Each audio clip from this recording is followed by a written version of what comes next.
I'm Richard Turner, and I'm recognized as the top card mechanic in the world, and I'm totally blind. I was born and raised in San Diego, California. I got my interest in cards at 7 years old, watching old Westerns. There was always a card scene where somebody is dealing cards and somebody else gets caught for cheating. Hold it, mister. The fact that there was a way that that person was able to manipulate the cards to where they came out ahead just stimulated my brain cells to go, how can I do that? But then my life changed direction. When I was 9 years old, about 1963, I woke up and my throat was blistering. I had blisters across my back, and it turned out I had scarlet fever. It caused the macula, which is the center part of the eye, to dissolve overnight. I'm literally sitting in my 4th grade class. I'm looking down at my math book. The words that a moment ago were clear were now a blur. After my sight started going south, the kids started picking on me. One of the kids literally jumped on my back, drove me to the ground. He kicked me in the ribs. And then all the other kids start circling around, laughing at me while they're going, yeah, get him, get him. One of my favorite shows on TV at that time was a show called The Green Hornet, starring Bruce Lee as Kato. I thought one day I'm gonna learn karate and kick in their faces. At that point, I started training in the martial arts, fighting with no forward vision. I stuck with it, and 50 years later, I'm a 6th degree black belt. There's a 5-board step across side kick. Laid the foundation for me to believe, no matter what the situation, I can fight my way through. I applied it to the martial arts, but my real goal was with the cards. So I practiced my life away, 14 to 18 hours a day for 26 years. I just want to be known as the best card mechanic out there. If you want to play me, you play it at your own risk.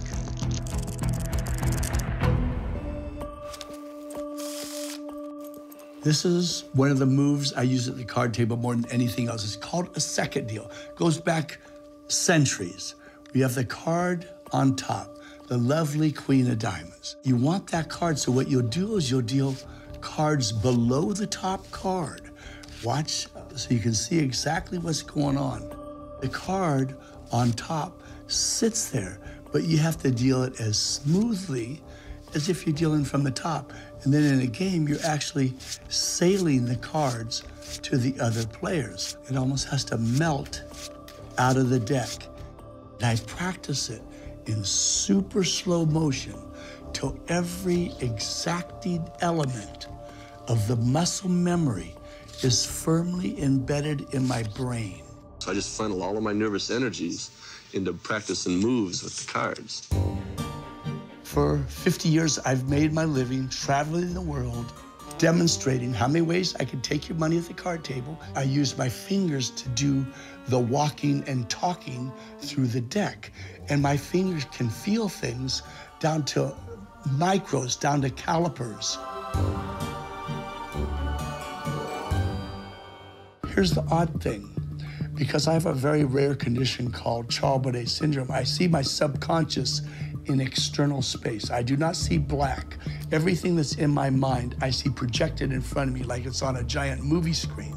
I'm constantly writing in the air. I want to take down a note, I can write it in the air and I will see it floating in the air, just like you'll see it on a computer screen.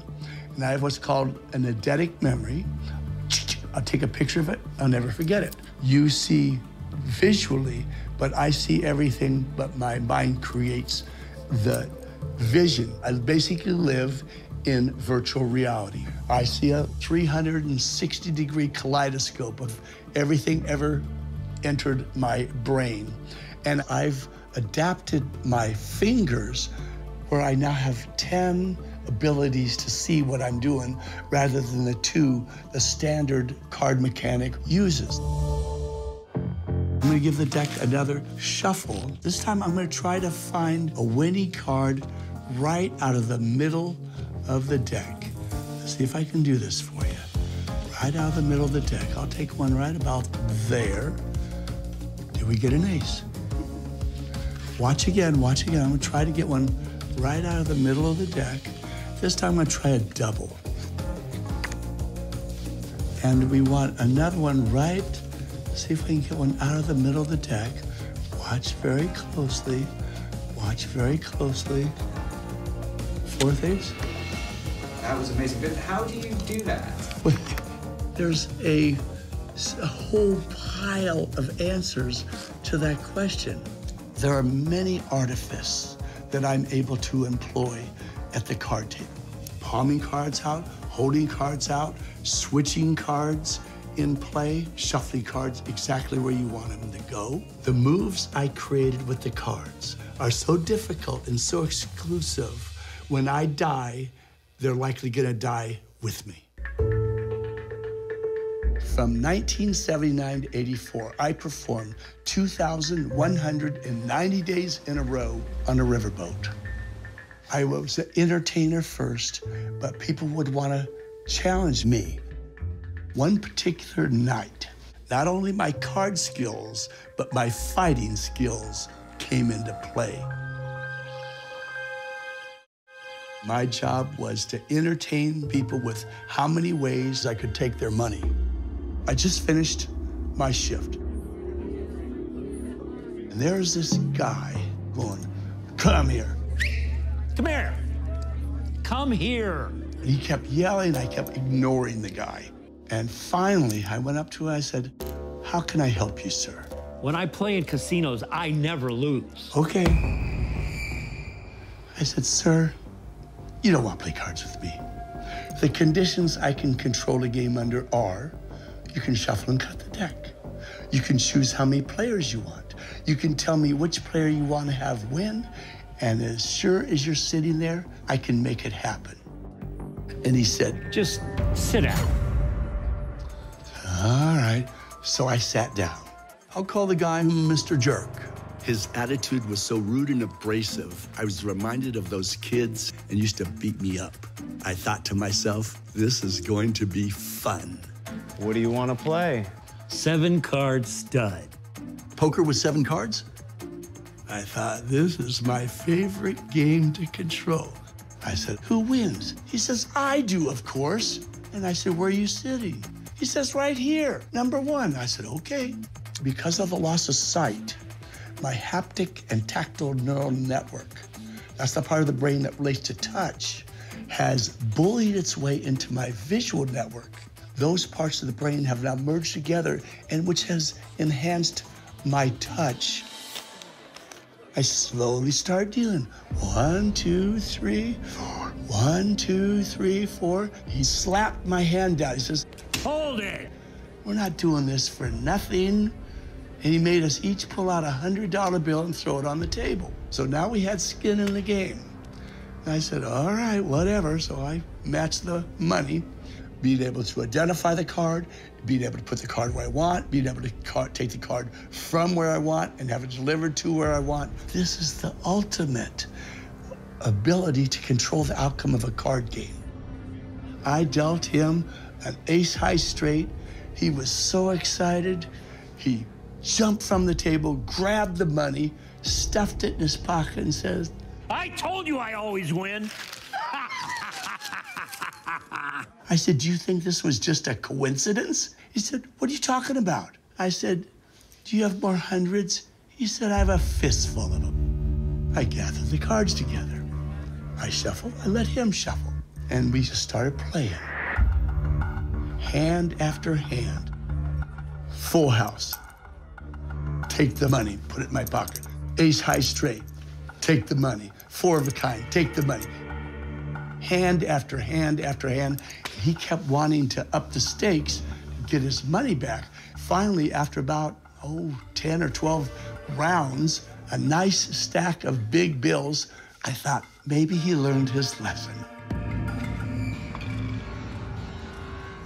I went upstairs to have my prime rib and lobster. I thought that was the end of my night. It was not. And one of the servers, her name was Kim, she said, Richard, there's a guy in the back that wants to talk to you. So I went back, same guy, Mr. Jerk. He goes, we're gonna play some more. And this time I'm gonna do all the shuffling, and we're gonna make sure every card comes off the top. And this time, we're gonna raise the stakes. All right, I'm playing with his money now, I don't care. I have a big wad of his $100 bills. And I thought to myself, you're not gonna like how this is gonna turn out. So we sat down, we went 4 more rounds, full house, 4 of a kind. Just whipping them hand after hand. Finally, I took his money and I said, thank you for a very entertaining night. and I run into Kim, the server, and she says, that guy wanted to know who you were. And I told him he was an idiot to have challenged you. And I also told him, you just got beat by a blind guy. How'd that make you feel? I thought, well, that was pretty funny. So now I'm leaving. At that time, it's late at night. There was a creepy feeling.